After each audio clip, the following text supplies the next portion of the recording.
Alright guys, I am back with another movie review today. I know it's been a little while since I did a movie request. I know I have a lot of them and I got them all written down. I wanted to do at least one today and hopefully I can do another one on Tuesday, so I am making my way through the list. Today was Pan's Labyrinth, the 2006 movie, directed by Guillermo del Toro, I guess is how you would say that, and this was requested by Valkyria125. And the movie takes place in Spain in 1944.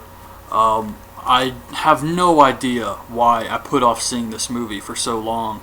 I have always heard great things about it, and it's awesome. This movie is great. I really have no idea why I didn't watch it before. I guess the subtitle thing kind of threw me off, but that's definitely not a deal breaker. This movie is very good, and I would have to recommend it to everybody.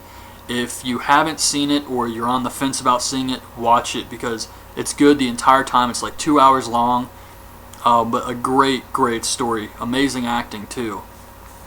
So the movie starts off in Spain in 1944, and it starts off with them telling the story about a princess who left an underground kingdom to go outside, and when she came out in the sun, she died.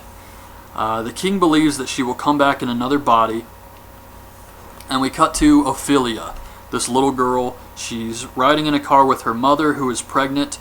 The mom gets sick, so they have to pull the car over. And Ophelia goes out to walk around the woods, explore a little bit. She finds a rock, a statue nearby that the rock goes to. When she puts it in, it unleashes this little bug creature, kind of like a praying mantis. So she gets back in the car and they head up to this, I guess, a mill. And her stepfather is there, who is a captain in the army. This guy is a complete dick. He's definitely the villain of the movie. Ophelia goes to explore the labyrinth near the mill, and the nanny, whose name is Mercedes, comes up and stops her before she goes in. The captain that night kills brutally these two farmers. They're hunting rabbits. There's like a war going on, the army versus the resistance who are in the mountains, and he finds these two farmers and he just smashes one of their faces in with a bottle. It was pretty brutal stuff, and kills them both, and then finds out they were innocent, and of course he doesn't care at all. So that's who we're working with here, is the captain. He controls everything. So late at night the bug comes to Ophelia's room. She asks if it's a fairy and shows it a picture of a fairy from one of her books. She has all these books on fairy tales. It's something she's into. And the bug changes shape into a fairy and flies away, so she follows it and ends up in the labyrinth. Down there she meets a faun. I guess that's how you would say it. It's a woodland creature. And awesome job with this guy. He was great. Everything about this guy was great. Very cool costume here and effects. So Ophelia talks to the faun and he tells her that she's the princess and she has to complete 3 tasks to make sure she's not immortal. So he gives her this book and then he disappears. The next day the book has these drawings in it. It's full of all these pictures when previously it was just a blank book. So Ophelia's looking at this book. It's got all these pictures and it tells her she has to go to an old fig tree where a toad lives and is preventing the tree from growing. So she has to go in and put these 3 stones in the toad's mouth and then get a key from its stomach. She tricks the frog into eating the stones by hiding a bug with them. It spits up all this yellow goo and the key, so she grabs the key, the toad dies. And she leaves. She sees that this dress her mother made for her is now covered in mud, so she's going to be in trouble. At night, she goes back to the labyrinth, and the faun tells her to keep the key, she's going to need it, and gives her a piece of chalk. She's starting not to trust the faun, though. She thinks he's up to something, and he's kind of being sneaky. Mercedes, her nanny, said she always heard never trust a faun, so now she's kind of on the fence about him. Ophelia's mother is having pregnancy complications. Ophelia asks the nanny Mercedes about helping the resistance since she doesn't want her to get caught. Mercedes is kind of working for the other team here. We find out later her brother is part of the resistance, So she's really just staying close to the captain to get information to give back to them. And Ophelia knows all this, but she's worried because she doesn't want the nanny to end up getting killed over all of this stuff. So Mercedes and the doctor, who's also in on the resistance, deliver supplies to him, and we see one of them is her brother. The Faun comes to see Ophelia and ask why she didn't complete the second task yet, and Ophelia says her mom's been sick. So the Faun gives her this root to put under her mother's bed, and she will get better, and he tells her that now she has to complete the second task, but it's going to take her to a dangerous place. She's going to see a table with all this food, a feast, but she can't drink or eat any of it because her life depends on it. So she uses the chalk to trace a door in her room, which takes her to the second task. She has to complete it before this hourglass runs out of sand, and she sees this creepy-looking monster sitting at the dinner table. She traces the door, she goes in, and there's a dinner table and then this monster at the end of it. And she ends up having to put the key into one of the 3 locks or something like that, and the first one opens up and gives her a dagger. So she's about to leave, and she just can't help herself. You knew this was coming. You knew as soon as they said you can't eat anything off the dinner table that's the first thing she was going to do. So she eats a couple grapes, and then this monster starts moving. And this guy is one of the creepiest monsters I have ever seen. And I mean, I have seen a ton of horror movies, and he is ranked right up there. This beast is nuts. It's just very, very disturbing. It's something out of Silent Hill, is what it reminds me of. And he puts these like eyeballs into the palms of his hands. We've all seen the picture. He's like blind. He does this to see with the eyes. And there's like pictures all over the walls of him like eating children and all these like, I guess, kid shoes stacked up in a pile in the dining room. And of course she had to eat the grapes. So this thing comes alive and it eats these 2 fairies, bites their heads off, and it starts chasing her. The door she traced open closes, so she has to quickly trace a new one and escape just in time.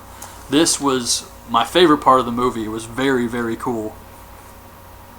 So, back in the real world, Ophelia's mother is doing better thanks to the root. The army gets in a fight with the resistance and takes one prisoner. They plan to torture him for info. The Faun comes to see Ophelia, and the last fairy who survived and wasn't eaten tells him what happened. He gets really pissed off at her. He says she broke the rules and she can never return. Then we see the captain. He has the doctor look at the prisoner after they've beat the crap out of this guy. And the captain finds out that his antibiotics are the same ones the resistance has been using. So the prisoner asks the doctor to kill him while the captain's gone, and he injects the prisoner with something and kills him, knowing full well that doing this is going to expose him as helping the resistance. So the captain comes back, but before he comes back to the doctor, he stops by his wife's room, and he sees Ophelia under the bed, and he finds the root that she's been putting under there. And he squeezes it, and he's like, "What the hell is this?" And the mother wakes up, and she's like, "Let me talk to her." She tells Ophelia not to believe in these stories anymore and throws the root into a fire. And then as soon as the root dies, the mother starts having stomach pains again. The captain goes back to the prisoner. He kills the doctor, but now his wife is very sick and she ends up dying during childbirth, but the baby is fine. So the captain asks Mercedes some questions. He's starting to get very suspicious about her now, and she tries to escape in the middle of the night with Ophelia, but they get caught. And then the captain's trying to torture Mercedes. However, she has a knife she hid on her. She takes it out and she stabs him a bunch of times, cuts his face open, kind of like the Joker, Ichi the Killer. And she tries to escape but gets surrounded. However, her brother in the resistance shows up and saves her. Then we see the Faun come to Ophelia again, and he says he's going to give her another chance. She needs to bring her baby brother to the Labyrinth, and he gives her another piece of chalk. So Ophelia drugs the captain's liquor and escapes with her brother. The resistance comes to the mill. They're attacking at the same time. All these explosions are going off. The captain is drunk and following. He's like been drugged, and he's following Ophelia through the labyrinth, trying to get her because she has his son. And Ophelia gets to the center of the labyrinth, and the Faun is there, and he says, "Give me your brother." And he's holding the dagger. And she says, "What do you want him for?" And he says, "We need the blood of an innocent to open the portal to send you back home. It's just going to be like a little prick on the finger." She refuses to give up her brother, and the captain shows up. And he sees Ophelia talking to herself. There's no one there. She's not talking to anyone. So he comes up from behind her, takes his son, and shoots Ophelia in the stomach. As he leaves the labyrinth, we see the resistance waiting for him. He comes out. He hands his son to Mercedes, and he says, "Tell my son the time I died." And she says, "No, he will never even know your name." And then they shoot him in the face. And then we see Ophelia as she's dying, and she ends up she awakens and is in the underworld. The king is there, her real father, and tells her that spilling her own blood, rather than the blood of an innocent, was the real final task. The Faun comes out, he says, "You chose well, he was a good guy all along," and then we go back to the real world, and Ophelia dies right in front of Mercedes. And it ends with something about she reigned for many centuries and left little signs of her time on Earth for those who know where to look. And that was it. That was the end of Pan's Labyrinth. The only thing I was wondering is they kind of left it, at least in my opinion, a little open.